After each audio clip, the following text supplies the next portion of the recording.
Welcome to Astronomy in Reverse by Pansley.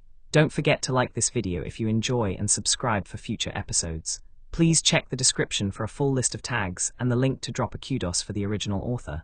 With that out of the way, let's continue. Chapter 10, A Year. When Bucky peels back the corner of newspaper covering the kitchen window to peek outside, he's pleasantly surprised to see that the snow that had fallen last night is already melted. Winter had been short, but this is the third time spring has falsely begun, bringing sunshine and warmth and light rain only to be plunged back into snow the moment people started packing their winter gear away. Peter hadn't seemed to mind, as inexplicably enthused about the snow as he is about pretty much everything else. Bucky hopes he'll never forget the day he came home from work, the sky already black, even though it was only early evening, to find Peter grinning at him from the love seat, surrounded by paper snowflakes and garlands he'd made himself, hung on the walls and from the ceiling. Peter had been so proud of his decorating, exclaiming, "Surprise!" And then having to explain to Bucky exactly what the decorations represented. They stayed up all the way until the end of January. Bucky doesn't have any memories of Christmases or birthdays, or any other kind of family event like that, but he knows the one he'd spent with Peter would be unrivaled in how much it means to him, even if he did.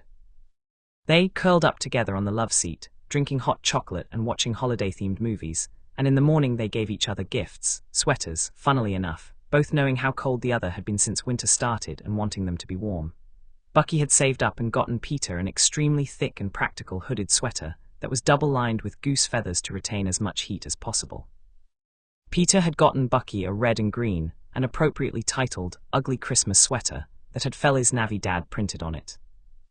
Bucky had barely taken it off all winter. In fact, the dad angle seemed to be a running theme among the gifts Peter had given him. A few weeks ago on his birthday, Peter had gifted him a large coffee mug that said World's Best Dad on it, the only piece of kitchenware they have that isn't cracked and chipped to shit, so Bucky still hasn't used it once, wanting to preserve it so it will last, displaying it proudly on the counter so he can see it and smile while he's making breakfast in the mornings, those quiet moments before Peter wakes. Those moments have been few and far between since they were attacked. Bucky had been anxious the morning after he told Peter about the Winter Soldier, worried how the kid would react to him afterward, if things would change between them.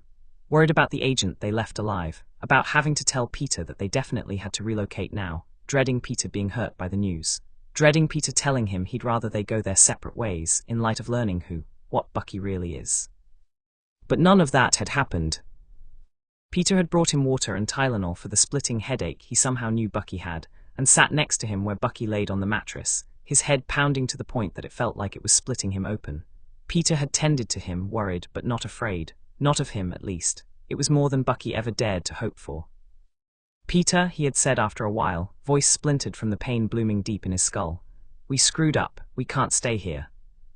Peter had gone very still. "We didn't screw up." "That guy saw your face," Bucky argued. "He Hydra, they know who Spider-Man is now, they know you're a kid, they'll find you, we should have." He barely managed to stop himself in time.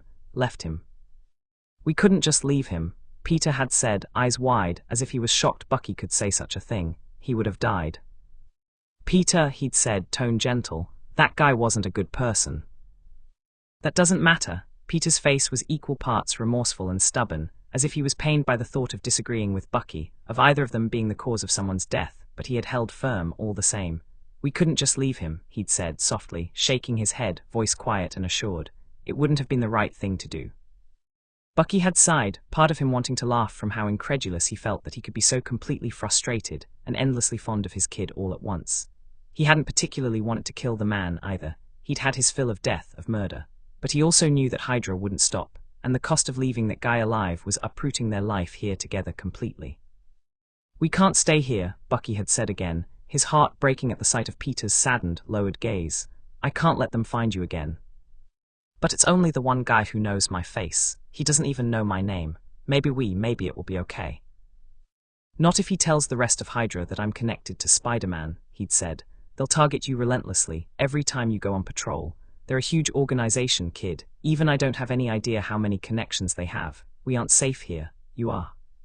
Peter had been quiet for a long, tense moment. He ducked his head to hide his face from Bucky's gaze, and then sighed, his chest rising and falling from the deep breath he took. When he looked up again, his eyes seemed defeated and determined at the same time. What if he'd begun, hesitating before he steeled himself. What if I didn't patrol anymore? Even now, Bucky's heart clenches painfully when he thinks of that morning, of the look on Peter's face and the tone of his voice when he had given up everything for the sake of preserving their life together, the broken home they both loved so much. The morning Peter had chosen Bucky over Spider-Man. Bucky had tried to argue, but he knew, ultimately, it was Peter's choice. If Peter would rather stay in Queens at his school in their apartment, what right did Bucky have to stop him from hanging up his figurative cape? He had never interfered in Peter's role as Spider-Man before, and he never wanted to. If Peter thought it was worth it, Bucky respected him enough to let him have his choice. But the months since then have been hard on them both, Peter especially. Bucky hadn't realized exactly how much being Spider-Man meant to the kid, what he got out of it besides helping people, what that freedom and responsibility and sense of control offered him, after all the time he spent feeling completely helpless in his short life. Bucky hadn't realized at the time exactly what it was Peter had sacrificed for them, but slowly he began to see the toll it took. Peter had been restless. Every time a siren sounded anywhere nearby, he'd get this tense, tortured look on his face, like it took everything inside his small body to stay put on the ground. Bucky's heart ached for him in those moments, as often as they were in their crowded city, but there was only so much he could do for Peter. He tried to distract him, to keep him busy, tire him out as much as possible. They spent even more time together than they had before. Bucky would escort him to and from school now, a little overprotective maybe, but he wouldn't take any chances of Hydra expanding their search to the school districts. They began to do more normal activities. Bucky would take Peter out, even when it unnerved him, to the ice skating rink and the dollar movie and the family bowling alley 4 blocks over, even when the costs added up. Peter could only sit still at home for so long before he'd be fidgeting with everything and driving Bucky crazy, so they started going out a lot more, until winter really set in. That had been hard. The change of season meant less daylight, which meant more time spent indoors, as Bucky was hesitant to let Peter out after dark much anymore. Hydra wasn't above making a move in broad daylight, but they were much more likely to attack under the cover of night, out of the public eye. There had also been moments where Peter seemed down almost once winter started. Not overly, not even that noticeably, but Bucky had still picked up on the longing look Peter got in his eyes now and then, the sluggish way he seemed to move around before he left for school and after he got home. Some people get depressed around the holidays, Frank had told him when Bucky confided in him. And he lost his mother, right? Maybe the season is bringing out old grief. It made sense, but Bucky hated knowing there was nothing he could do for Peter, no way to ease his grief for his aunt and uncle and his parents. All he could do was be there, and when he sat Peter down and told him they could talk about it if he wanted to, well, the way Peter had leaned in to hug him and said, "I'm okay. You're here, so I'm okay," had gutted Bucky completely. But winter, it seems, is now finally over for good, and with the change of season, Peter also seems to be feeling better these days, more like his usual energetic self. Smiling more than he had been in the weeks leading up to Christmas, chatting more animatedly as Bucky walks him to school, Peter smiling and pointing out the different kinds of bird returning from the south. They have to stop more than usual to pet the random cats bathing in the morning sun, but thankfully, the streets are still relatively empty, Bucky taking Peter to school much earlier than he used to so that he still has time to get to work. They fall into a comfortable silence as Peter's school comes into view, and when they stop a few yards from the building, Peter gives Bucky a quick hug goodbye and then steps back to head inside. He doesn't make it more than a step before Ned is running over to them, waving excitedly like he's trying to flag down a bus. "Peter, Peter, oh my God." Peter stops, sending Bucky a confused, slightly worried look before he turns back to his friend. "Jude, what? You didn't hear, did you, about the Avengers?" Bucky stiffens slightly, his shoulders tensing as Ned stops in front of them, gushing, "Jude, everybody's freaking out. It's been all over the news. Oh, hi Peter's dad. There was some kind of attack or something in Lagos. The Scarlet Witch blew up a building full of Wakandan humanitarian workers." "Holy crap," Peter says, eyes wide and face paling slightly. That's awful. Do they know what happened?" Ned shrugs, seemingly not nearly as disturbed as Peter looks and Bucky feels. "Dunno, I guess she was trying to contain an explosion or something, and accidentally aimed at the building." "How many people are hurt?" Peter asks. His voice is quiet and weighed down, but Bucky can hear the thread of hope laced in it. The way Ned shakes his head unravels that thread, however. They haven't finished counting the casualties. Peter noticeably slumps, and Bucky reaches out and lays his hand on the boy's shoulder, not wanting to embarrass the kid by pulling him into his arms in front of his friend and school. Peter looks up at him, then turns to Ned and says, I'll meet you inside, okay? to which Ned nods, bidding Bucky a quick goodbye as he turns and heads for the doors. Bucky doesn't have a chance to ask Peter if he's okay before the kid wraps his arms around his middle and hugs him, the tension easing out of his narrow shoulders as he does. Bucky returns the hug, gently patting the back of the boy's head as he says, "You be safe, you hear me, and call me if you need to." Peter simply nods against his chest, tightening his arms around him. For the rest of the day while Bucky works, Frank routinely pops his head into the shop to update him on the Lagos bombing, the gruff older man clearly sharing Ned's love of spectacle, a fact that surprises Bucky somewhat.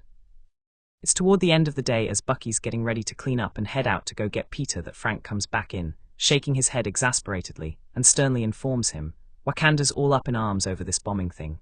They're calling for a UN meeting to talk about putting the Avengers under international government control. It's horseshit if you ask me." Frank gestures animatedly with his hands, his exaggerated ranting usually at least somewhat entertaining to Bucky, but the situation now makes his stomach turn. That bloody terrorist would have killed way more people if they let him explode on the street. The hell was that girl supposed to do, huh? It's all nonsense, all this commotion because a kid made a mistake trying to save Captain America's life. A deafeningly loud CRREC echoes throughout the shop as Bucky's arm convulses and involuntarily closes his fist, snapping the handle of the metal wrench he's holding in half like a twig. Frank shoots him a startled, disbelieving look as the end of the handle goes flying and hits the concrete floor with a suspicious amount of force. "Christ Barnes," Frank says, his tone lacking its usual bite, too stunned. "How the fuck did you do that?" "Sorry," Bucky mumbles numbly, his mind racing and his arms still resolutely clenched around the rest of the wrench. "Just grabbed it too tight, it was cracked anyway. Rusted to shit." Apparently, Frank glances at the handle tip, his expression still aghast. "Still, that's some mean grip you got there. Can't believe your boy's so scrawny considering all that muscle you're packing." Bucky only nods, not really listening as he finally gets his fist open. "I need maintenance again," he thinks, remembering that it's almost been a year since that time Peter fixed him up. But then he realizes it's the tension in his own chest and shoulders that's making his arm act up, not the hardware. He forces himself to breathe deeply, feels the wires and gears and circuitry calm down slightly in his shoulder plate as the tension releases from his muscles. "Shit," Frank comes up next to him, seems to deliberate over laying a hand on his shoulder, then thinks better of it. "Sometimes I forget that you went overseas. Can't have been easy listening to me yammering on about bombings all day." Frank's tone is sympathetic, or as close to as Bucky's ever heard it, except for the time Peter got sick. "Why don't you head on home? It's almost time to pick up your boy anyway." He nods again, his body suddenly feeling heavy, as though his clothes were made of lead. Frank's concern is misplaced, but he'll take the invitation to leave for Peter's school regardless. The sooner he can grab his kid and head home, the better. They say an abrupt goodbye before Bucky takes off, his chest feeling uncomfortably tight as he makes his way to the school. That was almost Steve. His head feels like there's a hurricane raging inside of it. Steve almost died at the hands of some terrorist in Lagos. They haven't seen each other since Bucky pulled him from the river, since DC, almost 2 years ago, but that apparently isn't enough time or distance for Bucky to get a handle on the anxiety that washes over him every time he thinks of Steve. Even the part of him that considers the man a threat, or trouble, at the very least, seemed to seize up at the mention of Steve almost getting killed, as though not even becoming enemies would be enough to undo the years of friendship that Bucky has tried very hard not to let himself remember. The part of him that still does see Steve as his friend had gone cold hearing what Frank had said. If the news is true, and all those people died because one of his teammates was desperately trying to save Steve's life, well, the part of Bucky that would still gladly die for Steve Rogers knew instantly in that moment the kind of guilt Steve must be feeling right now, that level of grief. If anyone knows the insidiousness of survivor's guilt, it's Bucky. And Peter. He grits his teeth and continues walking, head down, shoulders wide. He keeps moving to keep his blood flowing, sending oxygen throughout his body, an attempt to cool the raging anxiety inside of him. What would he have done if that had been the news that broke this morning? Captain America dies in terrorist attack, or Lagos bombing claims life of Captain America. His stomach knots to the point of nausea. He has no intention of ever seeing Steve again. But the thought of not being able to makes him feel light-headed and ill. The Lagos bombing is all anyone talks about for almost a week straight, until the King of Wakanda calls for a UN meeting in Vienna to sign the newly drafted Sokovia Accords. The world is up in arms over the news, the population seemingly divided in half either in favor of or against the idea. It's not a huge shock then that the Avengers seem divided too, with only a few of them set to attend the meeting in Vienna, as Frank and Ned so graciously informed them. Bucky tries to keep his head down and focus on only the things that matter, his job and taking care of his child. Peter is much more concerned with the whole thing than Bucky is, being such an avid fanboy of the Avengers. He spends more time at Ned's house after school in that 1 week than he had all winter, poring over internet news sites together, trying to guess what will happen next. Bucky lets him, but always swings by Ned's place to pick him up so they can be home before the sky is fully dark. He can tell that Peter wants to stay longer, but the boy doesn't argue or complain. In fact, he doesn't say much of anything as they make their way home. Bucky's learned that usually means the boy is thinking or worry about something, but he waits before asking. Peter always comes out and says whatever is on his mind eventually, if something's bothering him. He never keeps it in for long, not from Bucky. But Peter doesn't say anything, just continues staring down at the ground as they walk further away from their last bus stop. When they're almost home, Bucky thinks fuck it and says, "Hey, what's on your mind?" Peter looks up, glances at him. "Huh. Oh, you're burning holes in the concrete. What's up? I can tell something bothering you." Peter's eyebrows furrow together, a confused frown. "No, nothing, bothering me exactly." "Then what is it?" To his surprise, Peter's cheeks actually go a little pink, and he looks back down at the ground. "It's not a big deal, don't worry about it." "Kid," Bucky says. He places his arm around Peter's shoulder encouragingly. "Come on, you know you can talk to me. What's got you all mute and blushy all of a sudden?" The redness in Peter's cheeks darkens as he ducks his head. "It's embarrassing." "What, you got a girl in trouble or something?" Peter gives him a flat, unamused look. "Yes, and now I have to marry her." The grin drops from Bucky's face. "Okay, too far, I am not ready for grandkids." "It's not like you're too young, ow, I'm kidding." "You absolutely deserved that," Bucky says, flicking him a second time more gently. "Are you going to tell me what's actually wrong or not?" Peter laughs a little, then sighs and says, "It's just well, like I said, it's not a big deal. It really isn't, I was just thinking, you know, next week, it'll be a year since we met." Bucky suddenly regrets teasing Peter the way he had. He hadn't even realized. He wasn't exactly keeping track of the days of the month. Last year, before Peter came into his life, he hadn't needed to know more than the day of week, back then. He clears his throat awkwardly and lets his arm drop from the kid's shoulders. "So what are you thinking? You want to celebrate?" "Can we? We don't have to," Peter quickly adds, trying to look nonchalant. "I don't mind if it's not something big. Even just grabbing a hot dog along the boardwalk would be nice." "That does sound nice," Bucky agrees. "We'll think of something. We can go out if you want. You need new clothes anyway." Peter makes a face halfway between a pout and a grimace that's more endearing than it has any right to be. "I say I want to go out and celebrate, and you try and turn it into a practical shopping trip. What gives?" Bucky laughs. "What's wrong with being practical? We're going out anyway. We might as well stop and get you some new jeans." "That is such a dad thing to say." "Thank you." Peter beams, his fake pout falling from his face as he laughs and leans into Bucky's side, his warmth achingly familiar beneath his arm. Bucky's halfway through his shift at work when it happens. He's just got his latest junkyard salvage up and running, the engine purring like it just rolled off the manufacture line, when Frank throws open the door to the shop and fixes him with wide, panicked eyes. Bucky's instincts are instantly flaring up, the alarm bells inside his body screeching, when Frank waves the TV remote agitatedly in his grasp and says, "There's been another bombing." For a moment, Bucky has no idea what he's talking about. Another, in Lagos. Frank shakes his head, his face in shock. "No," he says, he sounds older from the strain. "In Vienna, the UN meeting, one reporter, claiming the king of Wakanda was killed." "What the hell?" Bucky says, straightening up and giving the man his full attention, noticing just how flustered Frank seems to be by the news. "Same people as Lagos, they targeting the Avengers or something." Frank shrugs, "No idea yet, bomb only went off an hour ago." "Jesus. The hell is this world coming to?" Frank shakes his head, his tone severe. "It's one thing to try and take down a trained group like the Avengers, but a UN meeting full of diplomats, in a parliament building full of innocent people, that's one seriously messed up group or individual."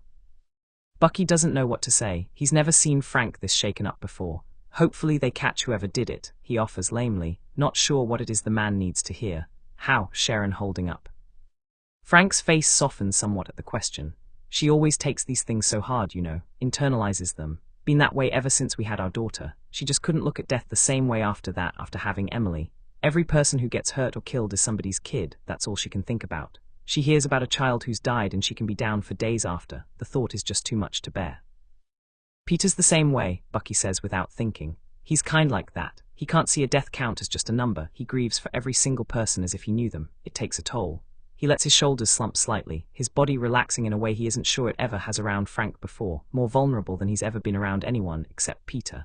I don't know how to help him as his dad, you know. Half of me loves that he cares so much. He's good, he's so damn good. I've never met anyone who loves people the way Peter does. Frank nods so Bucky figures it's okay to keep going and says, but the other half of me, the half that wants to be a good parent, I hate that he takes it so hard. People die, it happens, and he's going to have to deal with it over and over again throughout his life. I don't want him to be indifferent to it, but isn't that the better of the two options in the long run? It'll cause him less pain. He'll get worn down and burnt out if he keeps taking everything personally his whole life. I don't want to change him, but I don't know how to protect him. As soon as the words leave his mouth, Bucky feels taut with unease. It's one thing, he thinks, to admit to himself that he isn't capable of being the stable, safe caregiver Peter needs, and more importantly deserves. But to admit it aloud to someone else, someone who actually is a father, it feels like he's given the words a tangible form, agency in the real world, as if speaking them has made them true. But Frank merely nods again, understanding shining in his dark brown eyes. That's normal, Barnes. Kids are naive, and it's hard as their parents to find the balance between letting them have their naivety and wanting them to be prepared for the real world. You don't want to take away your kid's compassion, and you shouldn't. He's a good boy, but he's young yet, and if you let him, he'll surprise you by how fast he grows up. He'll have to face the real world eventually, and all you can do to prepare him is remind him that, for all the rotten people in this world, there are good people too, who are deserving of that compassion of his. He can't help the smile that stretches across his face. Peter's, he's seen rotten people before, he's no stranger to them, he gives them his compassion all the same. I don't know where the hell he got that from, but he's never unkind. I don't think he knows how to be. It's easy to say that you'd rather your child be kind than smart, Frank says knowingly. But then you actually watch your kid get taken advantage of for their kindness, or hurt by it, and you find yourself wishing they weren't so goddamn good-natured for their own sake. But that's the selfishness of being a parent. All you care about is your own child's well-being, and while you might not be fond of them acting cold, you'd rather they'd do it to others than have it done to them. Frank looks at him then, his gaze deep, as if picking Bucky apart stitch by stitch.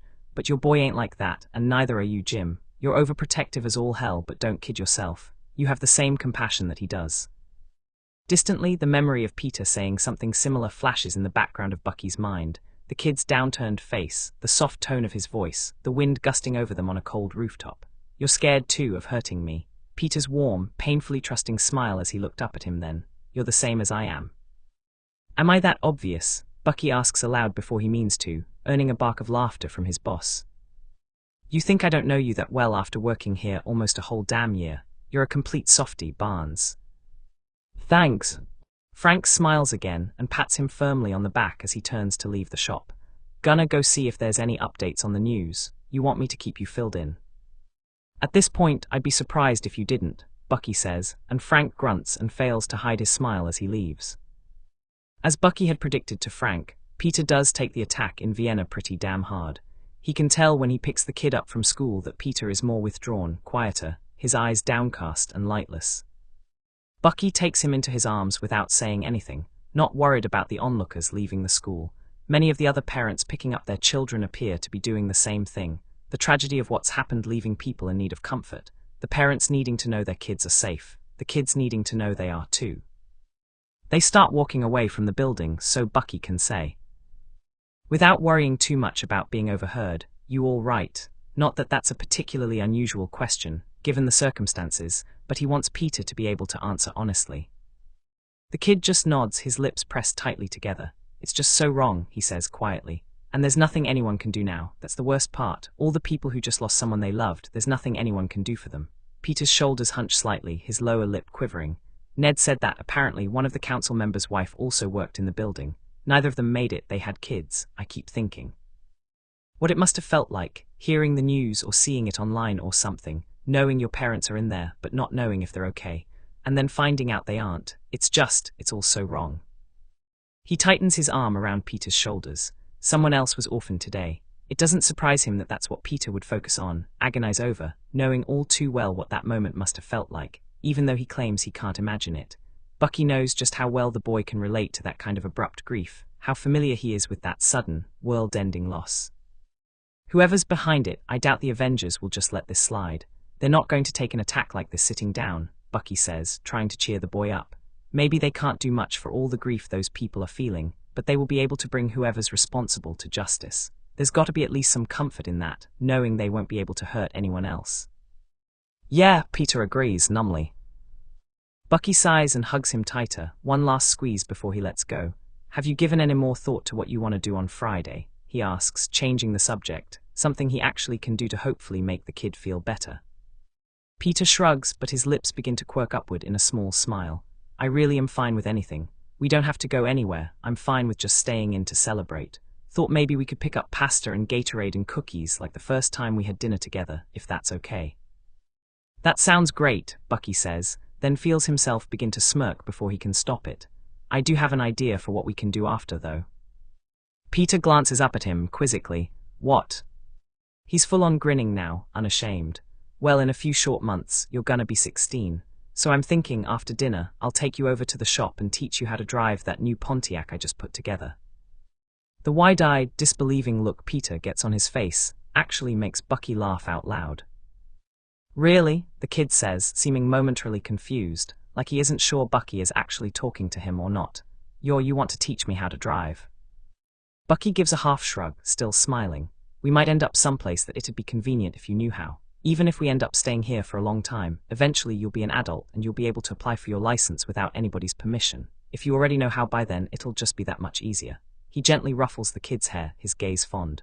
I can't take you on any roads, but you can learn how to operate the thing and drive around the scrapyard at least. I've been putting a track together for you. Peter's eyes light up like Bucky just told him he built him his own spaceship or something. Oh my god, yes, totally yes, I definitely want to. Okay, says Bucky, laughing again. Keep up that enthusiasm, it's better than being scared shitless. Oh, I'm terrified, Peter says earnestly, and the deadpan in his voice brings another chuckle out of Bucky. But it'll be so much fun, I can't wait. Yeah, kid, Bucky smiles, me either. Friday is a year since they met, since that fateful night Bucky saved Peter's life from those muggers, and then slammed the door in his face. A year since everything changed for both of them, since the disjointed pieces of who Bucky was, who Peter was, found each other and fused together to make something entirely new, two lost, singular entities combining into one family unit. It feels like both a noteworthy milestone and just another average day all at once. It feels like something they should celebrate, something meaningful that they should honor, and sort of a pointless formality at the same time. After all they've been through, everything that's happened since that night they met, it's almost a little absurd to make such a big deal out of just one day. But Bucky supposes that's exactly why they should celebrate it, their meeting each other. To celebrate having gone through everything that they did, for surviving the things that they did, for finding each other. It's significant just how far they've come in 1 year's time, how completely irreplaceable Peter has become to him. By the time Friday rolls around, Bucky's more excited by the idea of celebrating it than even Peter is. That's why when he's elbows deep in an engine at work, only hours away from being able to leave to pick Peter up, and his phone starts ringing with Peter's name flashing across the screen, well, Bucky's grinning before he even answers the call. Hey kiddo, you excited foe? Dad. The unbridled, unmistakable panic in the kid's voice gives him pause. Peter, what's? Dad, oh my god, shit, Peter says in a rush, his voice breaking as he fights to get the words out. He sounds like he's crying. We've got we're in trouble, we're in huge trouble.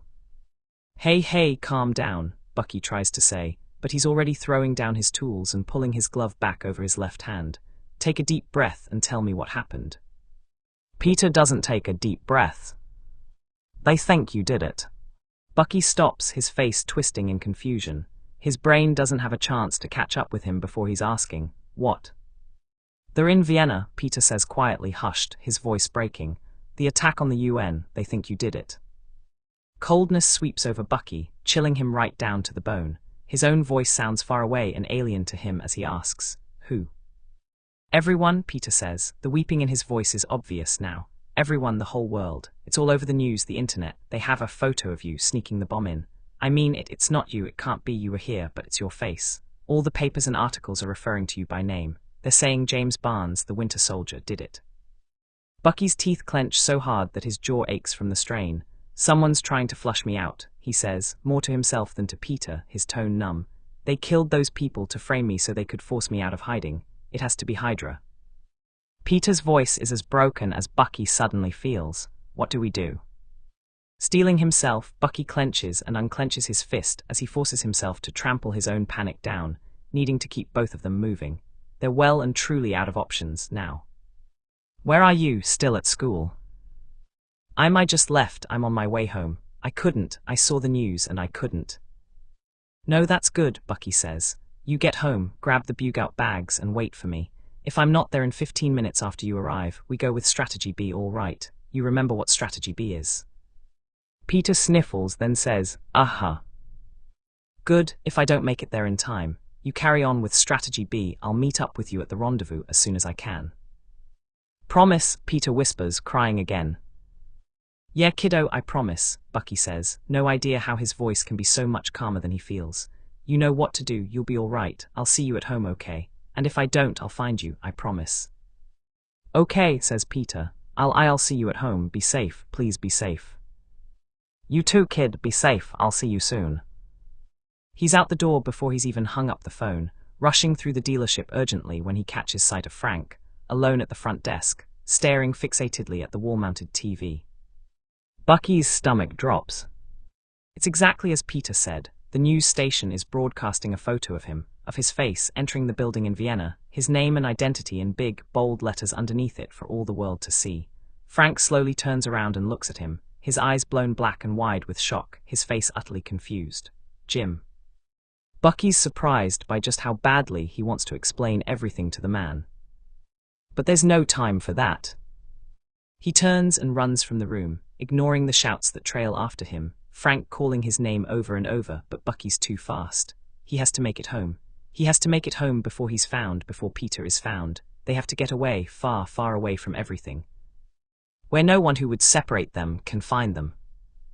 It's the determination of that thought that keeps Bucky moving all the way back home. He doesn't stop, not even for a breather. He barely manages to avoid the traffic and other pedestrians as he beelines straight for their apartment. The only thought rushing through his head now is Peter, getting home to him and taking the kids somewhere safe, away from all this mess, until he can figure out what to do. It doesn't matter where they go, they just need to get away.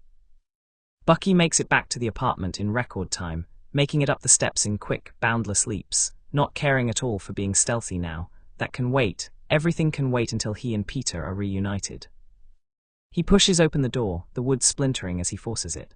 The first thing he sees is Peter in the kitchen, facing him with wide, terrified eyes, his bug-out bag tightly secured to his back and Bucky's bag clutched desperately in his hands. Peter's back is against the counters, as far away from the front door and Bucky as he can be in this tiny, shithole apartment. The second thing he sees is Steve. Steve turns around and meets his gaze. Neither of them says anything, the room utterly silent, until all Bucky can hear is the distant sound of sirens, steadily growing louder.